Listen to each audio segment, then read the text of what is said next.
Well, listen, I know you love that parcel of land. By the way, I also love lands. I don't have a problem with lands. I love them. And I know you love them. And I know you love buying lands. But would you mind if you can just a little bit, I know lands appreciate, does not go on loss. Would you mind if you can a little bit put that aside, that thought aside? Would you mind today on this video, just unlearn first, just unlearn to relearn? Just allow your mind to be jogged a little bit. Let me tell you one thing. Doing the same thing and expecting a different result, I will say that is ignorance. Isn't it? Fine. This video I'm going to discuss with you. Instead of buying that land worth 1.5 million, a parcel of land that is idle, how about you purchase yourself an asset that is generating cash flow? How about that? Okay, fine. And by the way, if you're this kind of an individual who sees the title of a video even before listening to the end, you are judgmental. Oh, Joseph, land is the best thing to buy. You can just think. First of all, you should not be thinking like your grandfather. You should not be thinking like 1960s person or something also, with all the due respect to our great parents. But things are changing. Let's try to see things differently. All right. And listen, I'm making this video with all the information. I have a lot of friends who have bought lands, those who are in whatever, in different things. So I don't come here with theory things, no. I come here with verified information. See, I have to lay this disclaimer from the word go because there are people who are very emotional. So anyway, instead of buying that 1.5 million plot of land that is idle, how about you get yourself an asset generating, a cash flow generating asset? That is what we're going to talk about, and we are discussing. Okay, and by the way, as we discuss, take your time, just single second. Below there, just next to my subscribers, there is a small button written subscribe. Hit that magical button. Make sure that you like this video. Okay, why am I even telling you to do all these things? What is there? Because by the way, you can ignore, but what's the importance? Number one, you who is watching this video. I upload this video each and every day, so you'll be notified. Secondly, we will bring more people to this beautiful family of good Joseph. And thirdly, leave me a comment on the comment section after watching this video. Thank you with my introduction. Let's get into the business. I don't know, it's my country, Kenya, or for those who are watching from outside the country. Do you usually find these young people, the moment you get this amount of money, the only thing that clicks in your head, boom, I want to buy myself a parcel of land. For God's sake, the first time you got your 1.5 million, so you go grab a land. And there's nothing wrong with that. But the question is this, are there better alternatives instead of having that idle parcel of land? See, I always tell people, especially when you're young, if you're 50 years old, you can go ahead and buy that. There's nothing wrong. Build your home if you don't have it. But if you're a young person, you got this amount of money, then think about this. See, how about you get yourself what we call a cash flow asset, cash flow generating asset. And what are these assets? These are things that we always talk about here. When I come here and ask you, if you get, for example, how many of you here knows how much land appreciates in Kenya? Don't say you don't. Less than 2 days ago, they actually released a report and the statistics. Go check it on the Business Daily. The parcels of land, they were increasing at a rate of 7 to 9%. Go check it there. Go verify it. See, we are in the era of information. It's hard to be denied and lied. Go check. Lands are appreciating at a rate of 7 to 9%. So now the question is, if that is the rate at which they are appreciating, so how much do you expect this land to appreciate after 1 year? The 7% of this, what's the 7% of 1.5 million? Probably this land will be worth there 1.6 or 5 or maybe 1.7 if it goes extremely, isn't it? Now, the question is, what if you just get yourself an asset that is generating cash flow? For instance, let's say you go buy yourself something like, because you want to do it, of course you are buying this land for a long term. What if you go buy yourself something like a bond? And I'm using bond as an example. I'm not saying you buy bond. The question is, how much is this bond giving you? And by the way, interest rates are going a little bit down. Let's deal with the last one we had, for example. It was actually giving you 17%. It was actually 17.9%. Let's just deal with 17%. So what is 17%? And this one was actually tax-free and is giving money into your pocket. Are we together? Yes, I understand. Land is an asset. Yo, my brothers and sisters, I am not saying land is not an asset. I'm not saying land is a liability. No, it's an asset. But there are two types of assets. There are an asset that generate cash flow and there are an asset that do not. Asset that generates cash flow is the one that puts money in your pocket. If you buy that land somewhere and you leave it there, yes, you're just doing what we call the land banking. Money is not flowing in your pocket. Are we together? Here, money is flowing in your pocket and your money is still there. So 17% of this amount, even without calculating, that is a quite of a good amount of money. Probably let's talk about 250-ish or even 250-ish K per year. Of course, it's far much than what the land appreciation gives you, which is 7 to 9%. Are we together? So therefore, at every rate of 1 year, you're having yourself a cash flow of 250,000, which this money is divided into two because bonds pay semi-annually after every 6 months. So half of this is 125. So 125,000 is coming into your pocket. If you subdivide this further into a monthly, you can even pay rent using this amount of money. If your idea is to acquire the home in future, are we together? Or you can decide, if I was to invest in a land and I will get nothing, how about this 250,000? I ignore it. Once the moment I get this cash flow, I take this 250, I reinvest it back in short-term securities like a bill. I invest it in a treasury bill which matures after every year. Let's say you pick this bond that goes for 8 years. So the year one, you have your 250,000, you take it, donate it, you reinvest it. Okay, let me use this example. We have person A and person B. Person A, both of them have 1.5 million. Both of them have 1.5 million. So person A buys land. Of course, the land is appreciating. That's for sure. I'm not denying that. Person B takes 1.5 million, invest in this bond, say it goes for 80 years. Are we together? We want to do mathematics practically. Now, this land is appreciated. Maybe let's say the land appreciates at a rate of, say, 7%. Let's be fair and give it even 10%. Let's give it 10%, okay? We give it a 10%, of which we know it cannot reach there, but give it 10%. 10% of 1.5 million is 150,000, isn't it? So at the end of 1 year, at the first year, you have 1.5 million, 1.5 million plus 1.5, 150,000. So we give yourself at around 1.6 million. It appreciate 1.65 million. That's the price of land. And this guy invests in this one, ends with 250,000.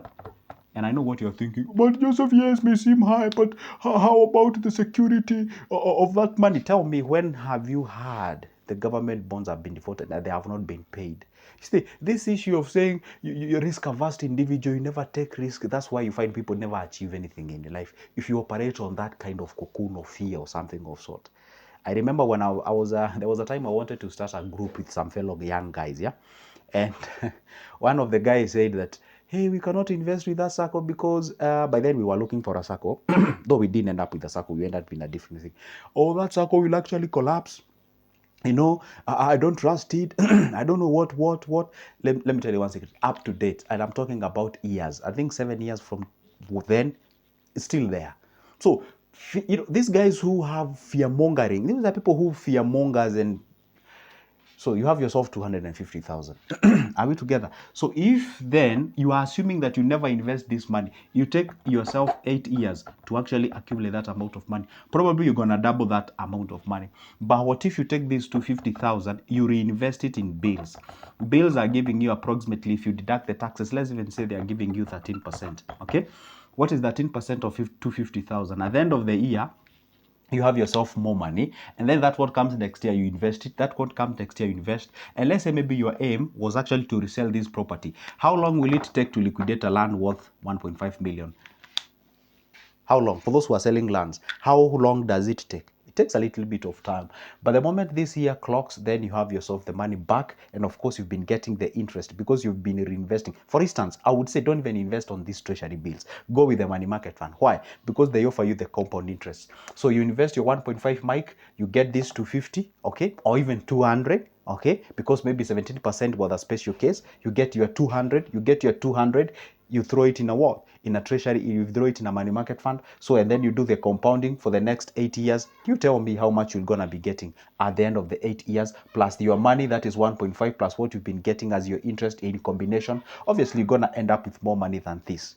So does it mean now you should disregard the land and exclusively go for these treasury bills and bonds and other assets? Does not mean so. The point is, this one is its own importance and this one has its own importance. So if your interest is to grow your money, well, of course, with a little bit high, and of course keeping you liquid and making your money accessible at any given moment. Even if you were to decide just take this 1.5 million and throw it, say, in a money market fund, and then you give it for 8 years, you go take that calculator of yours and calculate take 1.5 million, throw it in a money market fund for the next 8 years. Of course, it's giving you the compound interest, and tell me how much you're gonna end up with. Of course, if you were to use what we call the rule of 72, there's a rule of 72 whereby if you want to know how long it will take your money to double, take that rule of 72. Say money market fund is giving you 12. Divide 72 by 12. That gives you 6. So in a period of 6 years, you have doubled your money. Are we together? If you've doubled your money in 6 years' time, so the extra 2 years, guess how much you're going to be having? So if you double your money, you're going to be having yourself 3 million. 3 million, guess what? That actually can actually be enough to buy you a parcel of land and probably do something else. And of course, it's actually throwing money into your pocket. You're buying that asset generating cash flow. Listen, these are the conditions when you should buy a land. Buy it when you know you have the money to add value to that land so that it can give back. Can you imagine this? You're working in cities. And then you take 1.5 million, a city where is full of opportunities, and then you go back to your up country and you buy yourself a land worth 1.5 million. Probably that was an acre. You buy that parcel of land. And once you buy that parcel of land, then you go back to the city and you still do the hustles that you do. And you have 1.5 million, which could have been used as a tool to help you grow more, and you're doing nothing about it. If you ask me, I would say this. If then you have to buy that parcel of land, how about you do this? You go find a land that maybe is worth 1 million, and then you're left with 500,000, and you can do some agriculture there, some agribusiness in that particular place. You can actually take the remainder of 500,000, do some sort of not a permanent perimeter wall, but just a perimeter wall. Make yourself a makeshift to a place where then build some few cattle deep, not really cattle deep, what do you call them? You know, this place where we can have some animals. You can even do some animal fattening in that particular place. And then you have some animals. And then back in city, because you are so smart, connect with the people who are working abattoirs and something of sort. Abattoirs, for those who are in Kenya, don't know what are they. This is where the animals are slaughtered from. Call them abattoirs, yeah? So connect with those guys. So you're having animals from the up country because that land, you want to generate something out of that 1.5 million that is out there rather than just having it. You know, I usually see people, you go buy a parcel of land because it's affordable. Somebody tells you, I'm going to sell you a 50 by 100 parcel of land for 150,000. So you are in a city, you take your 50,000, go buy like 450 kilometers from your home. You put that 150,000 and then you come back home. And then you're still struggling. Come on, you should use that money to generate yourself some cash.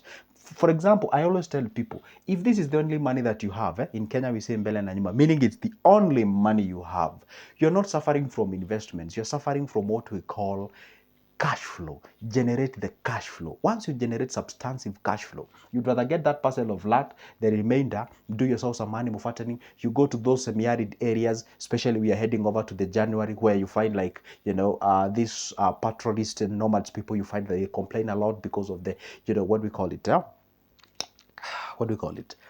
This kiangazi. My friend, you tell me what is kiangazi in Kizungu, in English. Kiangazi, this is the dryness, there's no rain, there's no nothing, animals are dying. So you get those animals and then you put them in your parcel of land. Of course, employ somebody there, and once you do that, give them some you know, attention, you know, some animal fattening in there, and then you'll be reselling that particular. I mean, this will make you cash. This will make you cash. All right. And for example, or you can do this, alternatively, you can do this, go buy that parcel of land in a quite of a developed area. Anyway, 1.5 million in Kenya will get you quite of a good parcel of land. You get that parcel of land, buy that parcel of land of 50 by 100, and then go take a loan against it, then show up in the up country, and then you can lease a land, a quite of a chunk of a land. Don't buy, lease. You can lease 5 acres. If you lease 5 acres, you can do some dairy farming there or animal, whatever there. And of course, that rebates that you're getting from there, it is helping you to pay back. I mean, in life, you have to be an individual who sees, you have to be an individual who operates on what we call smart financial moves. You have to be that kind of an individual. I said, instead of going buy that parcel of land, go buy that parcel of land. Yes, because you want to own that parcel of land. Because probably you're looking forward to it one day, you know, developing your own home there. Buy that parcel of land worth 1.5 million. Go to the bank, get a loan. Probably they're gonna give you say 1 million because they never give you equivalent to that what your land worth is. Get that 1 million. Go to the up country. Okay, lease a parcel of land, let's say 5 acres, then do some, semi-permanent, semi-permanent structures out there. Get yourself a project. You can start a poultry farming there. You can start an animal farm there. You can start maybe, let's say, agriculture, the normal agriculture, plant farming. That is, I mean, like, you have to jog your mind and find a way to grow this amount of money rather than just throwing it somewhere and then expecting a magic to happen. It doesn't happen that way. I have a lot of friends of mine here. By the way, one day I'll pull them here and they will tell you. Some of them bought a land worth 2 million, other 1.5 million, other 3 million, just because there is this notion that, hey, a man, in Kenya we say, in my community we say a man is soil, a man is soil in the sense that if you don't have a soil somewhere, then it means you're not really a man. But the point is, what are you missing by virtue of you acquiring that? So the moment you realize now the money is coming good, yeah, the moment you realize you have some system and structure that are giving you cash flow, now you can acquire the land. And I'm gonna close this video with this. Land is so good. Joseph, I love lands. It is very nice. But when I'm acquiring it, I have to look at it from those lenses of, am I going to make this asset a cash generating as soon as possible? Or am I just, can you imagine if you only had 1.5 million, you buy that parcel of land. You don't have the capacity to actually develop, maybe become up with the real estate, that is the rentals. You don't have, you only have this.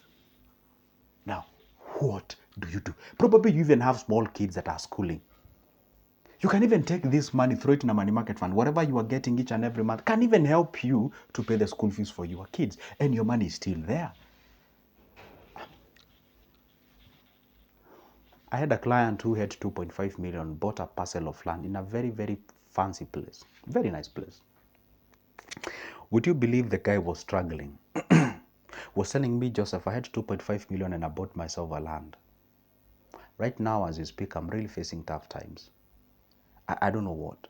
I'm actually looking for a buyer of that parcel of land. I'm not yet to get a buyer. The guy was contemplating, should I get a loan and maybe probably do something?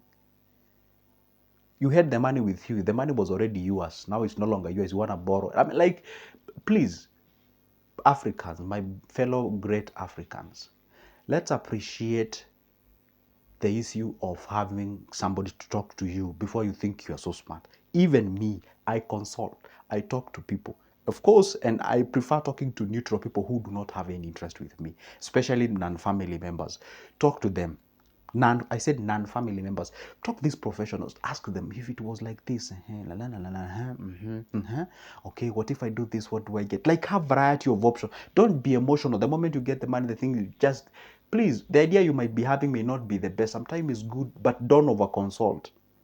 Just be this individual such that you understand before you take this, you know how it goes by. And I don't come here to tell you that I know everything. I come here to share that what I've experienced, either directly as an individual, or I've actually associated with people who have actually gone through these things, and we can see, we do this not because we are 100% sure. We do this not because we are perfect. We do this to minimize. There's something called control the controllables, to minimize the bad outcomes. And that way, that is exactly how we grow ourselves and move ourselves to the next level. Guys, allow me to say this is the end of this particular video. Make sure that you leave me a comment on the comment section so that at least we can be able to learn from each other, just like an iron sharpens another iron. And don't forget, this is Good Joseph. And if you'd like to get my services in one way or the other, my number is always on the description of this specific video. You can get it, or my email as well is there. You can get it. Shoot me a call. Let's talk business. For now, it's a goodbye and see you in the next one. And by the way, thank you for voting me. I won as the financial coach of the year. And that's a great, and I give all glory to the living God. See you there.